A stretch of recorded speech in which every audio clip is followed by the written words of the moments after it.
Hey guys, I'm your host Larry, and welcome back to my YouTube channel. To my returning subscribers, thank you so much, and to my new subscribers, I want you to know that you're on the right track.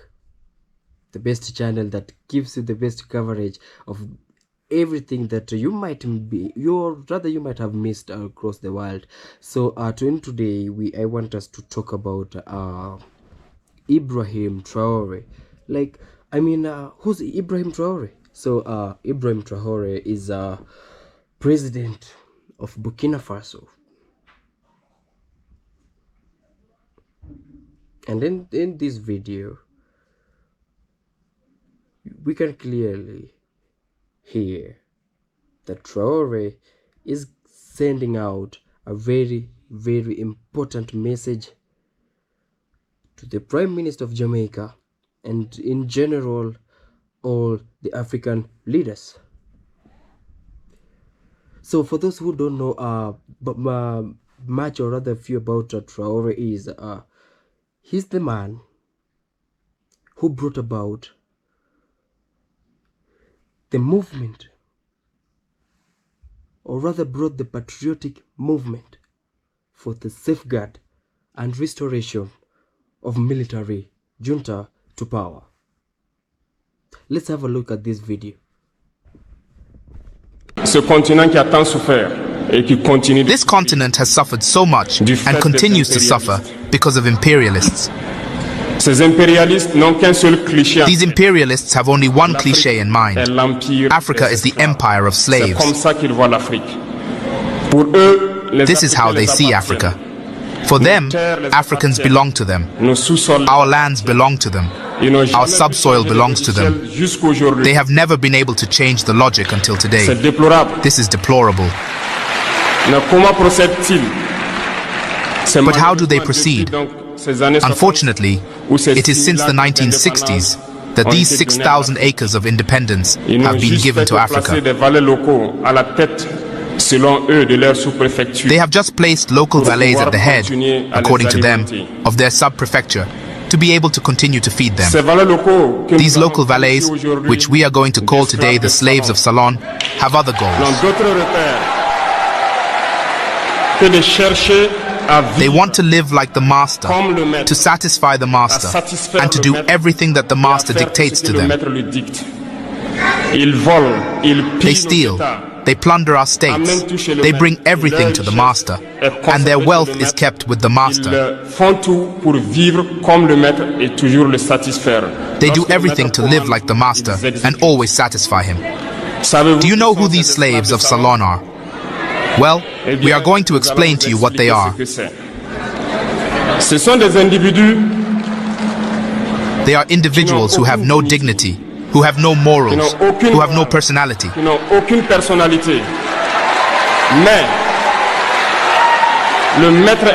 But the master slave has always known how to identify these individuals. They are always ready to betray their brother, to satisfy the master. They have betrayed us since independence, and others continue to betray us to the benefit of their master. These individuals continue, against all odds, to help the master plunder Africa.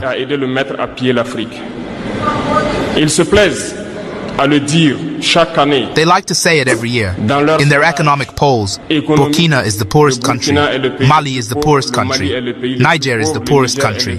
We are ranked among the last.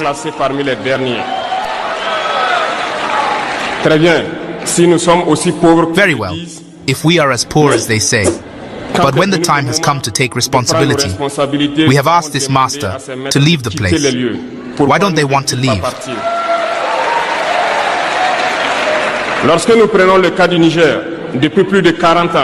When we take the case of Niger, for more than 40 years, some countries have been exploiting uranium to produce energy at home. From Ottawa to Paris, the streets are illuminated. It is the light. But in Niger, it is the darkness that has served us. When you go to our states, our soils are full of precious metals, such as gold. But often there is not even the slightest road accessible to reach the areas where they exploit gold, even less certain basic social services. This is why we have decided to revolt and take the fate of our countries into our own hands.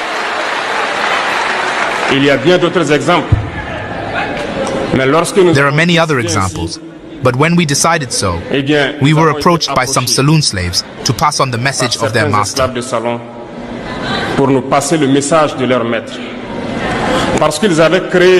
Because they had created this kind of polymer chain that rises to the heads of our states to serve them.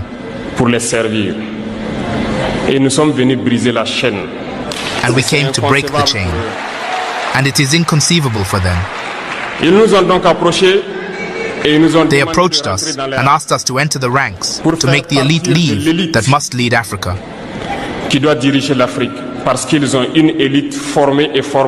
Because they have an elite formed and formatted that must follow, that is embedded in this chain.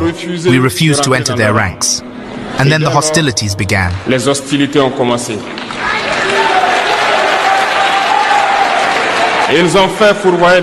They have sent several mercenaries and trainers to our area. The agents have descended into the Sahel to carry out barbaric, cowardly attacks against our people, hoping to revolt them.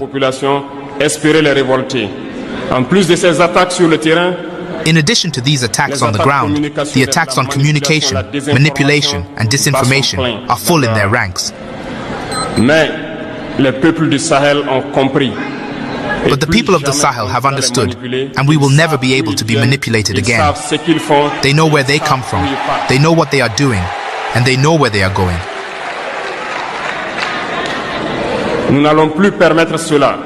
We will no longer allow this. People are awake, and people are fighting today, not for ourselves, but for future generations. We are called putschists. We are not French. We do not understand what that means.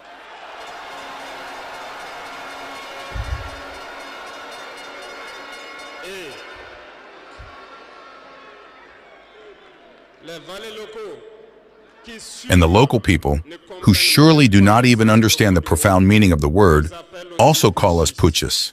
Very well, we appropriate it. Over the years, as far as Burkina Faso is concerned, you may have noticed all the bodies have been destructured. No more training, nothing left for the army. They imposed in all our major states, all our schools and all our strategic structures, what they called military councils. When we revolted on September 30th, 2022, the first thing was to find out who these military councils were and where they were. So we were able to identify that the evil was deep. And the first thing was to ask them to leave our army.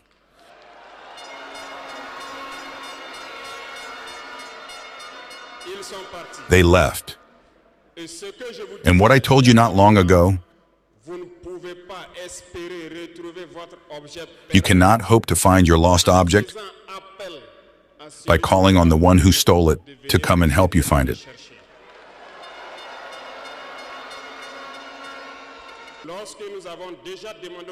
When we asked the military councils to leave, we felt manifestations. We were made to understand that we would not be able to get by without them. And every time they told us, it was translated by attacks on the ground.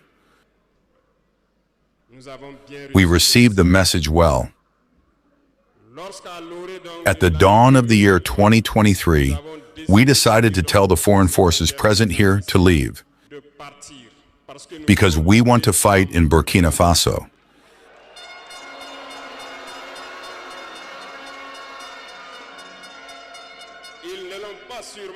They did not surely appreciate it, but why come and die on our land for us?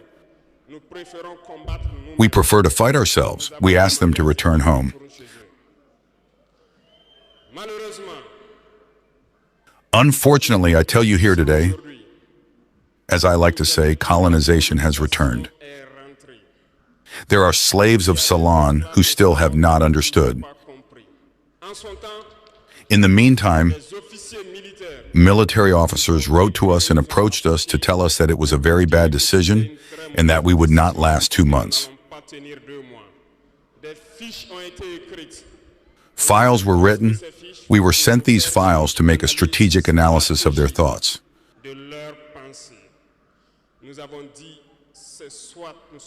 We said either we are sovereign or we remain slaves forever.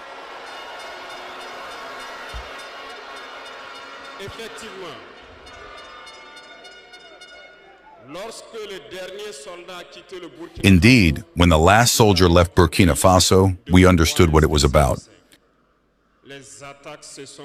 The attacks followed immediately. Dehao, Timnikov, Partiaga, and so on. But what they had forgotten was that the people of Burkina Faso had understood our message.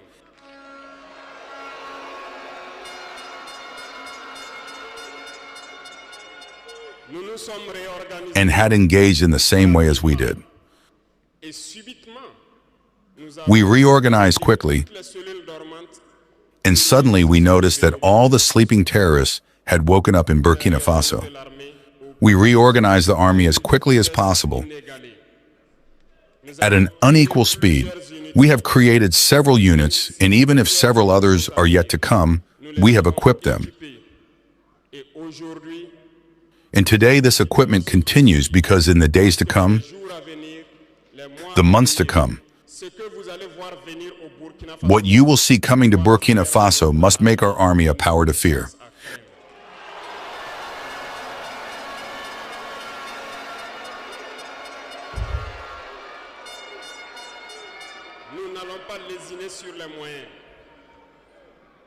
We will not hesitate about the means. We understood that the fight against imperialism will be hard, very hard. But only the hard ones will pass, and the Burkinabés are hard, and we will pass.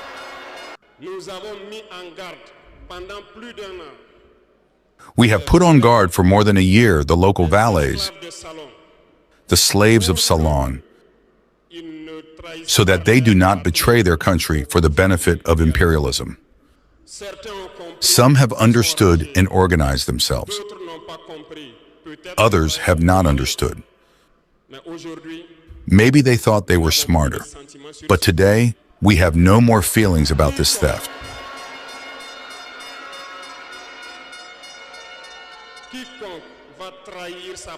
Whoever betrays his country for the benefit of imperialism, he will be treated as such.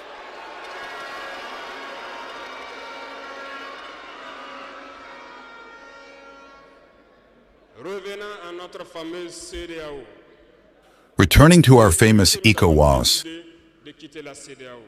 since we decided to leave the ECOWAS, the slaves of Salon have been driven everywhere. They want to scare the people. They want to scare everyone. God, thank you. In a recent past, there were only a handful of people who had the right to speak. On the TV sets, that's what they said, who were ready for the gospel. Today, with the new technologies, which of course have advantages and disadvantages, everyone has the right to speak. And I think the Yayiyayes are the first to confirm this.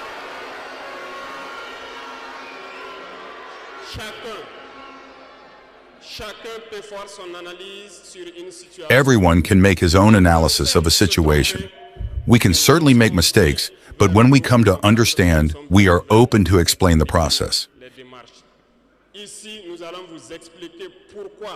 Here we will explain to you why we left the ECOWAS and where we are going.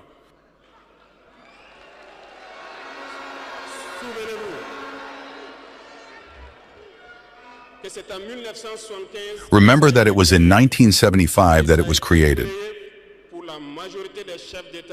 And it was created for the majority of state leaders, putschists, as they like to say. It was the military who took the power and took the responsibility to create the ECOWAS. so that there was a real economic growth of the people inside the space. Later, the so-called Democrats were invited to the heads of our states. They completely emptied the community of its foundation. When on June 26, Nigeria decided to take its destiny into its own hands, we were surprised to see the ECOWAS appear on June 16th with a force in wait. Where was this force? When thousands and thousands of Nigerians were killed by terrorists. Where was this force? When thousands of Malians and Burkinabés died under the bullets of terrorists. They said that by force they were going to house the valiant sons of Nigeria who took the destiny into their own hands. Do you believe that these are women who are in Nigeria? There are fighters there. The Nigerian army is a warrior. It has been fighting for years. It is not a parade army or a peacekeeping army. And the armies of the ECOWAS have decided to unite. We are waiting for this force in wait.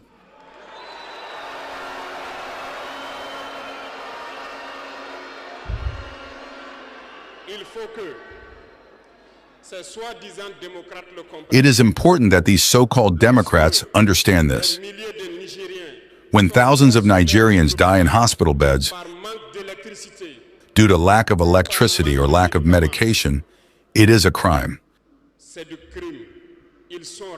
They are responsible for these sanctions. They are responsible for these deaths. The same thing happens in Mali. With Burkina, we have indirect sanctions because people have to understand. When they take their orders from the other side, they come and do everything to apply it. It is shameful. Some have decided not to provide electricity to our countries. It is not free. We pay, and it contributes to their economy.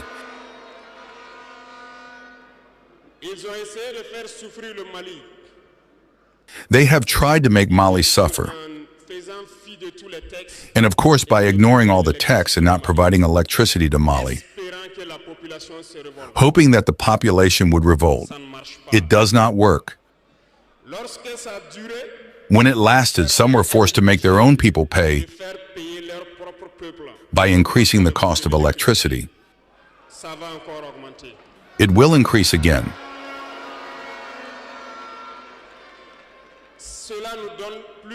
This gives us several lessons. Several lessons in the sense that the independence we take, the sovereignty we take, we must do everything for it to be. They have given us very good lessons, and we have understood very well.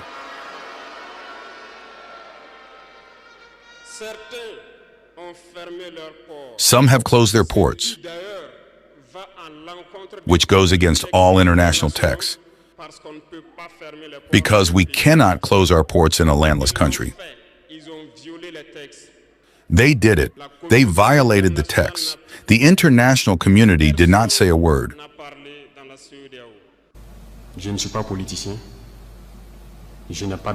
I am not a politician and I don't beat around the bush.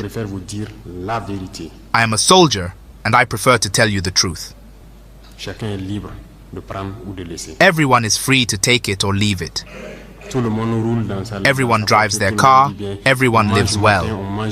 We eat in the morning, we eat in the afternoon and evening, and we do whatever we want to do. We are free to speak, to say what we want. This is democracy. This is the law. That's all. That's all we know in Ouagadougou. But go and see them, the children who are skin and bones. Go see those who are starving. Go see those women who can no longer breastfeed because they have nothing left in their breasts. Go see them. Let's not pretend. If our journalists don't have the courage to go out in the field and bring back these images, it's because we want to whitewash Burkina's image. I'm telling you, it's false. It exists. When I tell you about people who eat grass, those who want to contest, I will take them to see it continues. It hasn't even stopped, because we have managed to supply some villages, but others not yet. We are still on the way. No civilian can even support us with trucks, so we can show solidarity with these populations. What kind of integrity is this?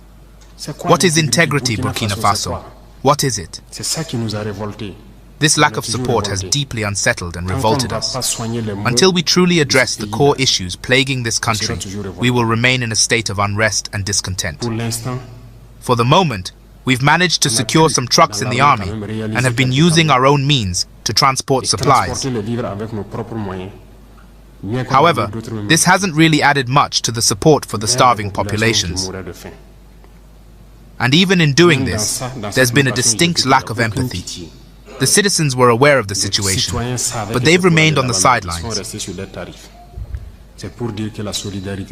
This is to say that solidarity has disappeared in Burkina. Have pity for the people, have pity for the youth, have pity for the children. What have these villagers done so that when the sun sets, they find themselves in caves and under trees? They leave village after village, and in the morning they come back to see if everything is okay before returning. They sleep in the bush. They cannot sleep in their homes. We don't tell you these truths. This is the reality of Burkina. We only see our cities. We are responsible for what happens to us, and we will be fully responsible for what will follow, whether it is good or bad. It will depend on our behavior. So, I believe you've watched the video, and please guys, for you to have a better understanding, or rather get to know about everything that's going on, I'd suggest you watch the video up to the end. So with me, I'd love, before we even commence, I'd love for you to know that I am, or rather give President Ibrahim Traore my full support, 100%, on whatever message he has passed across to our African leaders and to the PM of Jamaica. So recently in my country, Kenya, we've been having a rather protests. And why is that? So our president recently left the country, went to the United States, and on his return, he came back with the new, should I say, rules, or rather new everything. He came with a finance bill that doesn't favor the country, that doesn't favor the citizens of the country. But as I keep on telling you, we have the power. We got the power to stop everything. Look at what our country did. We spoke up. We made sure that we rejected that finance bill. I mean, you can't just go to the United States and now the whites convince you something, and now you come back and you want to implement it without even caring how the citizens will, or rather what the citizens will go through. Nobody should tell you how to lead your home. I mean, it's your home. You know it better more than anybody else. Why would you just go out to your neighbors and come back and with the new rules? Somebody's telling you how to live, or rather how to treat your own people. Somebody's telling you how to treat your own family. Who does that? So I think of our fellow neighbors, Uganda, Nigeria, they saw the trend and they decided to speak up. And it's with my wishes that, and my hopes that there will be no bloodshed, but definitely for these crooked leaders there must be bloodshed. But all in all, I stand with Uganda, I stand with Jamaica, I stand with Nigeria for our rights. Like, look at these colonizers. You give them power, they steal in your country, they open up projects. Most of the engineers, the country, like your own country, is able to produce the best engineers, the best architects, but they come with their own. So who's benefiting? You're benefiting them, not your own people, not your own country.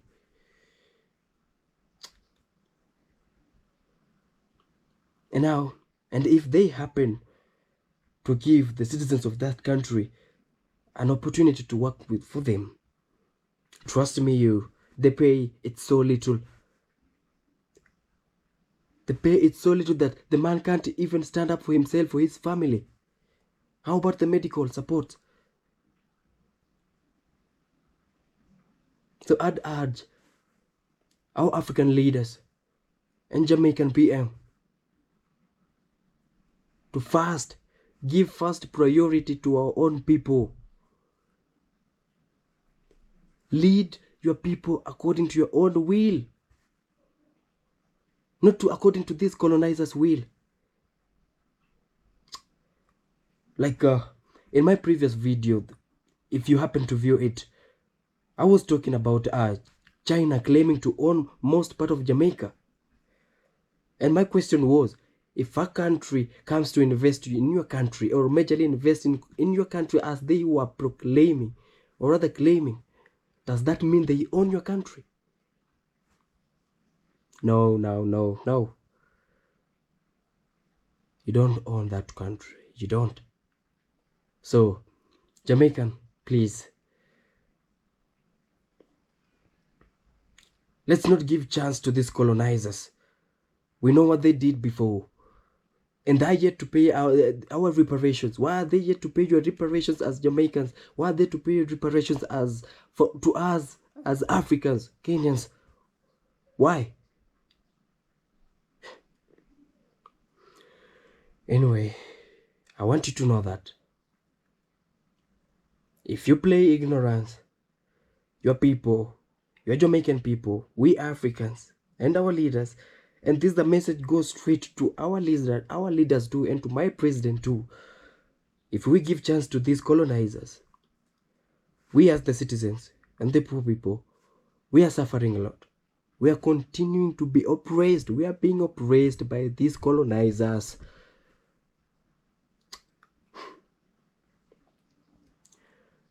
It's sad to see that most these foreign people, they come to our countries and they benefit a lot more than us.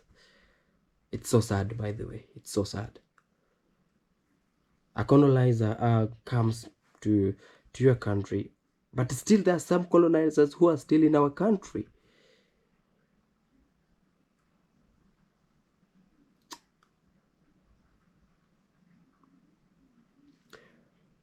We know what happened before, and I wouldn't want that to repeat itself. So to the Jamaican PM, Andrew Holness, to my president, and to all the other African leaders, let's support Ibrahim Traore in his movement. You've heard what he's said. Let's support him. Let's stand with him. We have the power if we speak up and if we stand for us, for our rights as citizens.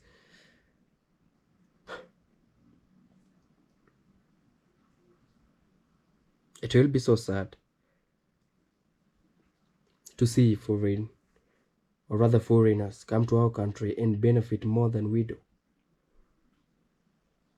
So let's all join into this movement, into Traore's movement. Our countries have enough resources to stand for their own. Look at Jamaica.